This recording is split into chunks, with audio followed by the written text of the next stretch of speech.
It's been said that there are no atheists in foxholes. When the bombs start falling, everybody prays. While that may not be strictly accurate, it is true that hard times often reveal who we really are, what we really value. We've seen this phenomenon at work with COVID-19. What has the pandemic taught you about where your priorities lie, about where your security really is? This is Signs of the Times Radio with Kent Kingston.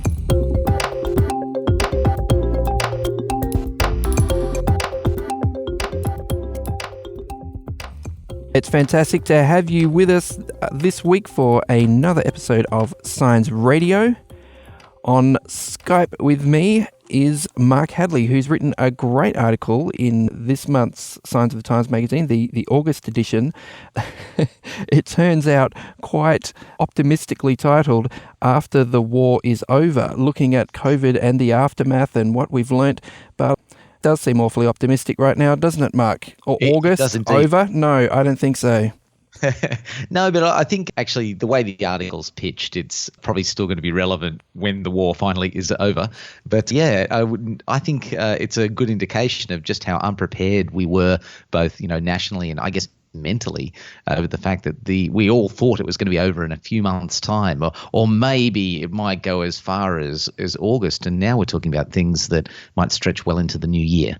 Yeah, indeed. It's crazy. I mean, I know when you first pitched this article, and I thought, oh, Mark, really? Like, yeah, everyone's writing stuff about COVID, but we prepare our articles, a number of months in advance of when they appear. And I thought, by the time this appears, this is going to be a distant memory. No one's going to be talking about COVID anymore. It's completely the opposite. Now it's like, what do you mean it's over?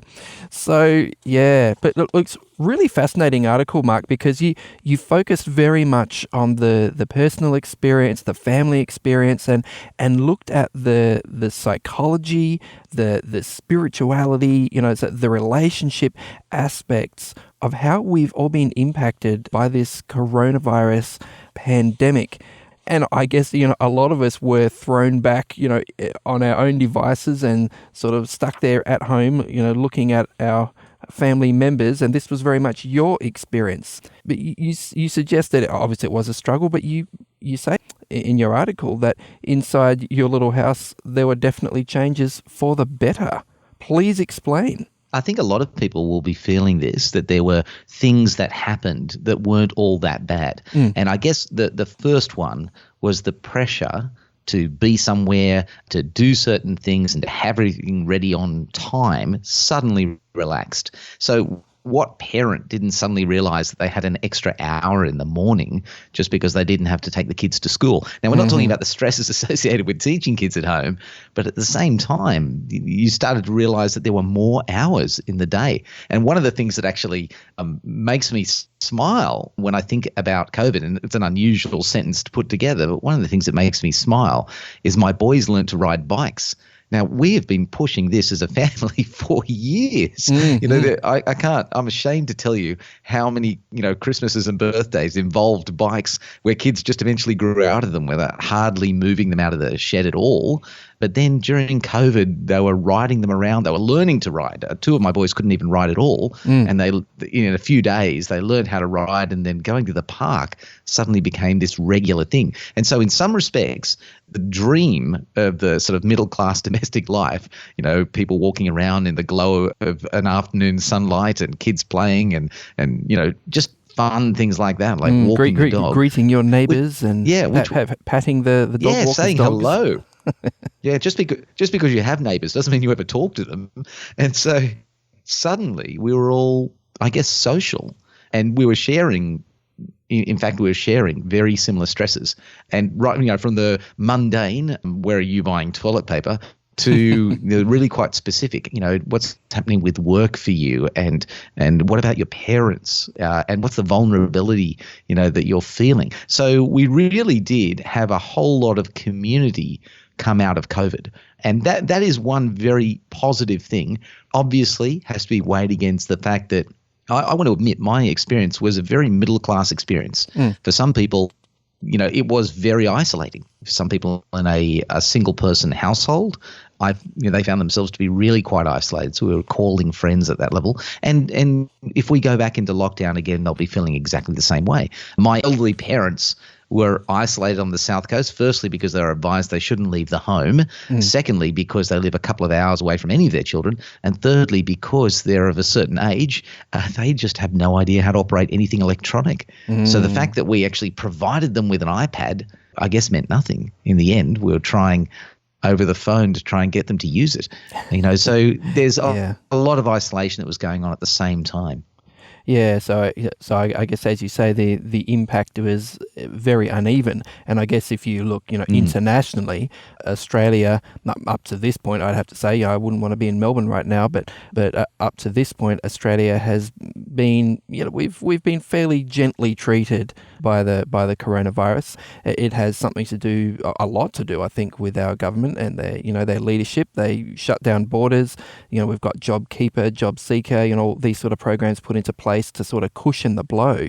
So for a lot of us, it's been a change, but it hasn't, sort of been disaster. Maybe in some industries, but like you say, if you are a family, you have a job that you didn't lose, maybe you already work from home a little bit, your relationships in that family were relatively positive to start off with rather than fractious, then you find yourself using the sentence that you say that you and your wife did, let's play this game, I don't want COVID to end because, and you came up with all sorts of reasons why you were actually enjoying it, which seems perverse, but I get it. Yeah, not the least of which is I didn't have to answer telemarketing calls. But at the same time, I was reminded, even as I was, thinking to myself, gosh, there's so much time now, and I'm not bothered by these 4 p.m. calls and the 9 a.m. calls and the midday calls, on your publicly listed number.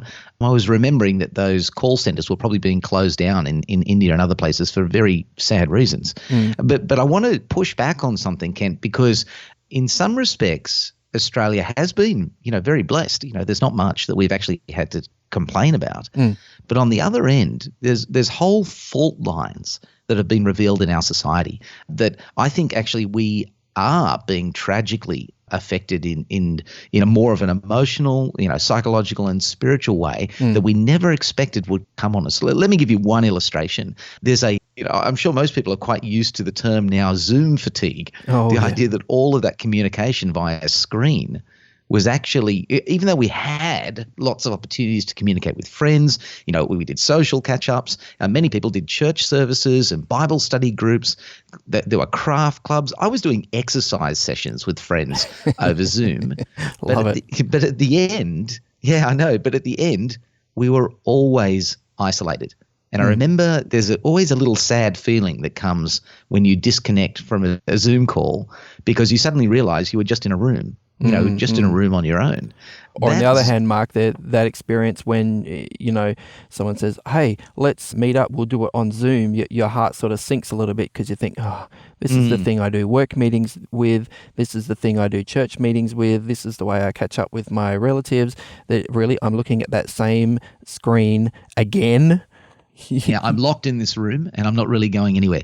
And in fact, actually, I mentioned this in the article, but cyber psychologists, have been looking at the effect that the pandemic is having on people because of their dependence on video calls and things like that. And people are actually getting quite stressed and anxious because we have the sense that we have a relationship, but we don't actually have contact. For a start, there's so much communication that's lost. Just when you're looking at somebody, you don't have any of the visual cues. You don't have that sort of a three-dimensional feel or their presence. And so even though your brain is telling you, I'm communicating with somebody, your psyche is not actually receiving the benefit. So we've got that dichotomy, that tension that's setting up inside our brains, and it's causing stress and it's causing exhaustion. I mean, who hasn't actually spent half an hour talking to a great friend on Zoom and then coming away feeling not enlivened, but exhausted by the process of actually talking to them? And that virtual distance, has meaningfully affected us as people. And that's only one small illustration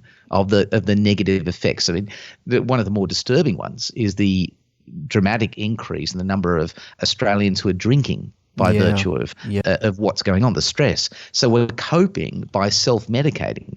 20% of Australians purchase more alcohol, and 70% of them are drinking more alcohol daily than they would expect to do, with 1/3 now moving to daily with their alcohol, as if they, as a habit that might have been weekend or casual or social.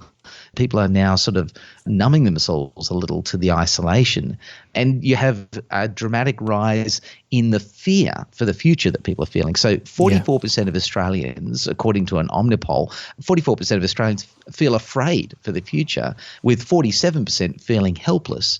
Now, let that sink in. Even though our country is, as you say, financially better off than the world, about half of our population are terrified about what's going to happen in the future and are feeling helpless to do anything about it. Now, that is a dramatic change in a nation that often had its percentages of optimism way up there internationally, and now we're actually feeling anything but. The she'll be right attitude of Australians is being crushed, by basically the pandemic. And it's happening slowly and silently, and it's happening at a home level that is very, very hard to notice.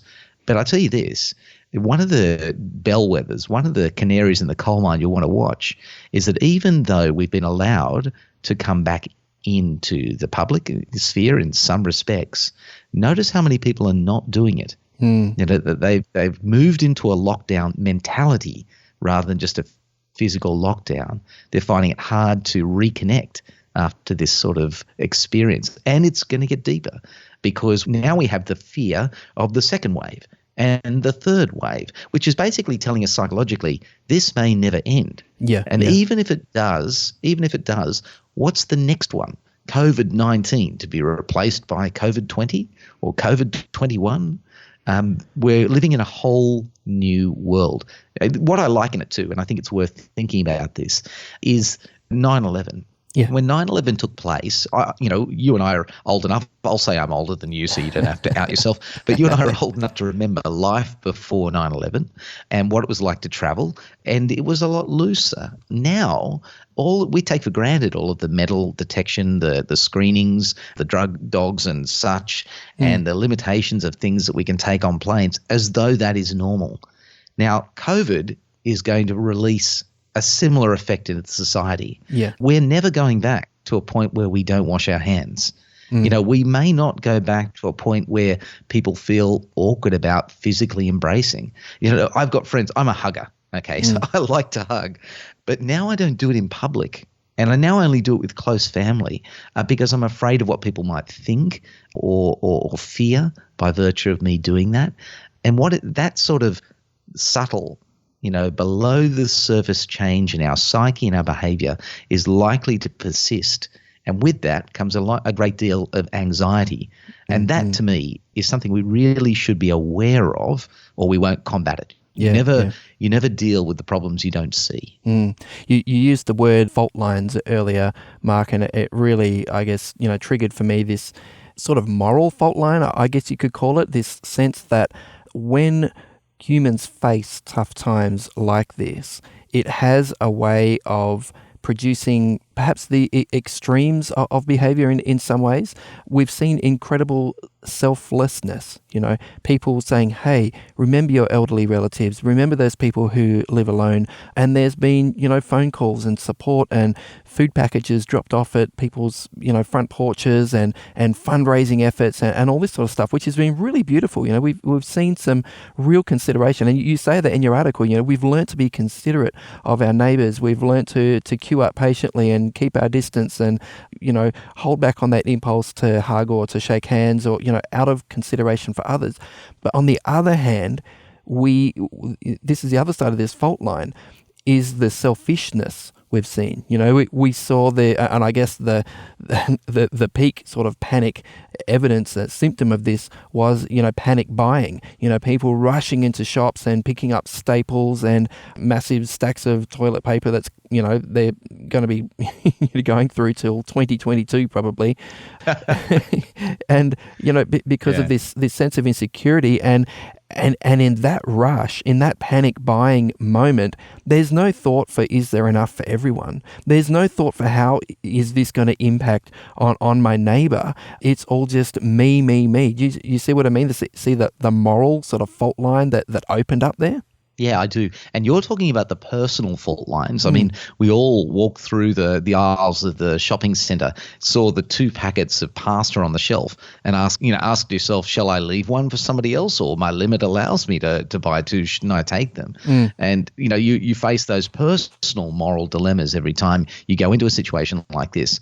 But there are national issues, national moral fault lines that we're going to come into. I mean, think about this.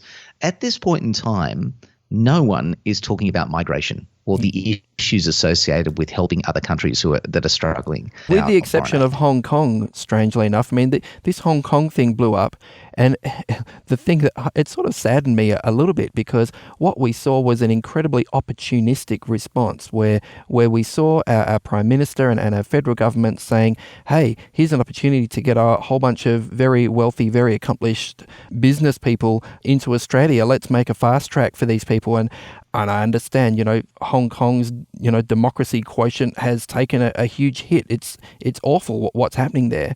But when you compare it with, hey, there's awful stuff happening everywhere. There are people who are incredibly needy. And do we really need to roll out the red carpet for Hong Kongers in particular?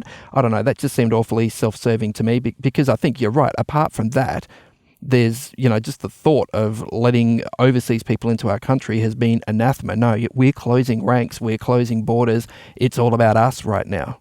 Yeah, that's the idea that we actually have to – Australia is crushing the curve, but people are forgetting the fact that crushing the curve means basically, in some respects, doing some very unneighbourly things. So even, yes, as you say, Hong Kong makes the point just as easily that though we're not talking about anybody who's on Christmas Island at the moment. We're talking about people who are actually going to be of a benefit to us, and if you're not a benefit, we don't want to hear from you.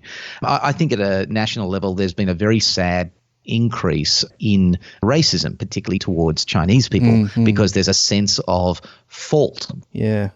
The Chinese virus, which is less often now, it seems, because it is a global phenomenon now, but there are still some people who are still holding on to that. But yeah, go on.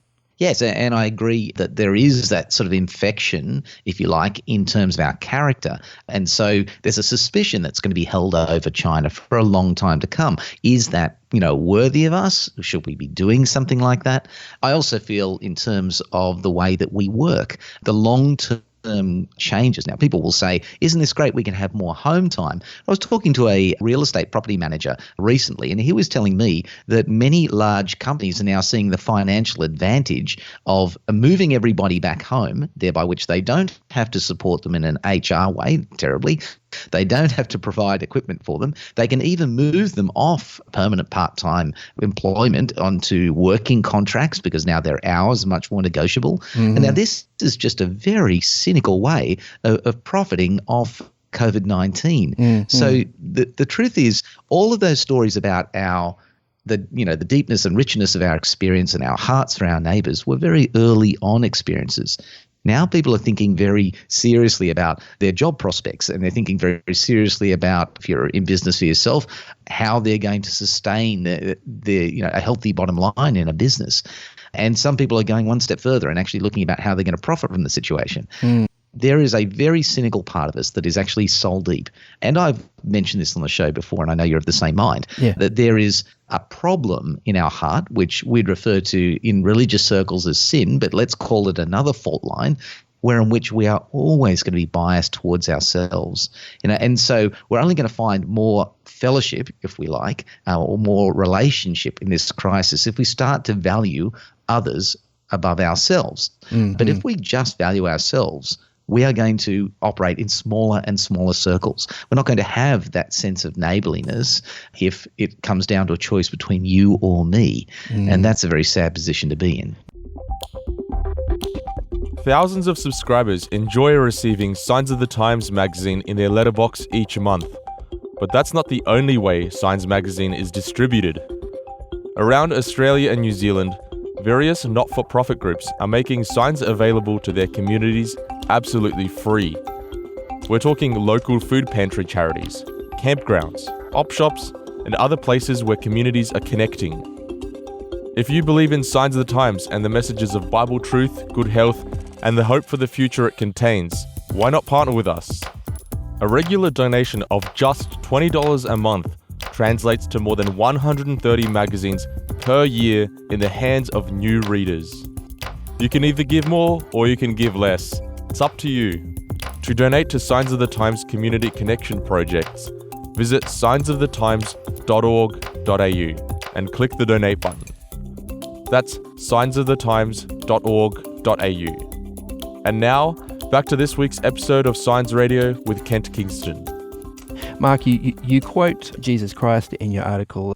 He said, "Where your treasure is, there your heart will be also." How and you sort of link this back to this whole sort of COVID-19 situation we're facing. How does that connect? Well, I mean, the thing is, if your life is built on you having enough toilet paper and enough of everything, that you need to keep things going physically, if that is actually going to be your focus, then that's your treasure.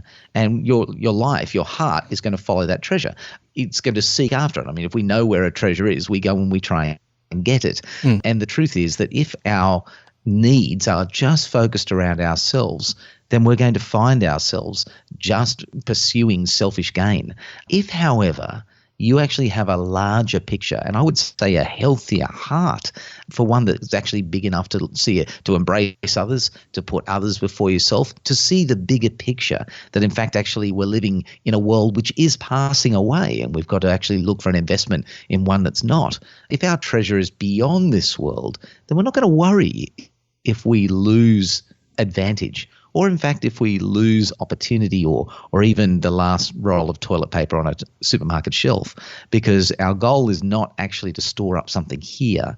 I guess society's meanness emerged during this pandemic because our hearts resided in the ordinary and in the day-to-day and basically in that which was passing away. But if you believe in something far more permanent, then we're going to owe it to the ones who are around us to guarantee their success and their growth. And we're going to be seeing that we're not really in any danger of losing anything if what we have is secure with Jesus. That's how I see it.